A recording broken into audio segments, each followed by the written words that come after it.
Hello, everyone, and welcome to the Canadian Race Relations Foundation's annual public meeting. Before we begin, I would like to let you know that simultaneous French interpretation can be accessed by clicking the globe icon and interpretation on the bottom right of your screen. I would like to turn it over to Bob Wyatt, a senior fellow with the First Peoples Group, for the first words of the event so that we can open this event properly. Bob Wyatt, thank you kindly for joining us today. Over to you. Thank you, Teresa. It's really good to see you again, and good to be with all of you folks at your AGM. Just want to start by offering this smudge to all of you. Oftentimes, when we get together in our Indigenous communities, we start off with ceremony to try to bring our hearts and our minds and our spirits together as one. And oftentimes we'll burn some medicine. In this case, I've got some sage going, and I just love the smell of sage. So I'm sending this sage out to all of you.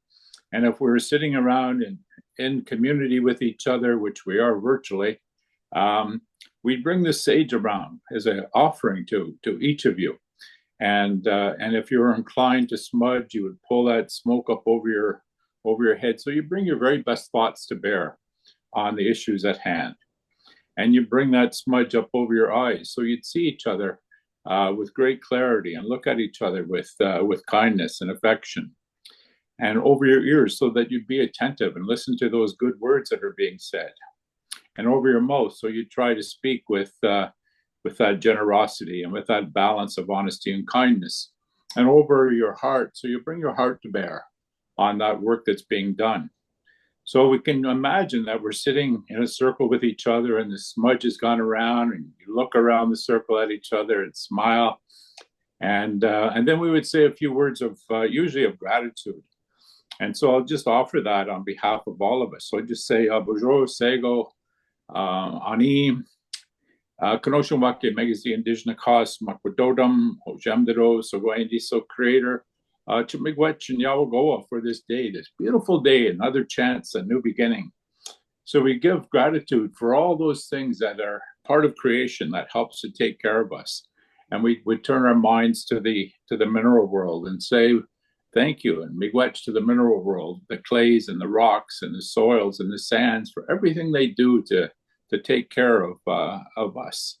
And then we would turn our minds to the plant world and we think of the trees and the shrubs and the grasses and the mosses and flowers, all those things that are part of the plant world that help to feed us and to sustain us and help to sustain the world at large.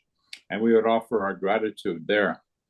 And then we would think about the animal world and the flyers and the swimmers, those that walk on the ground, those that crawl on the ground and in the ground.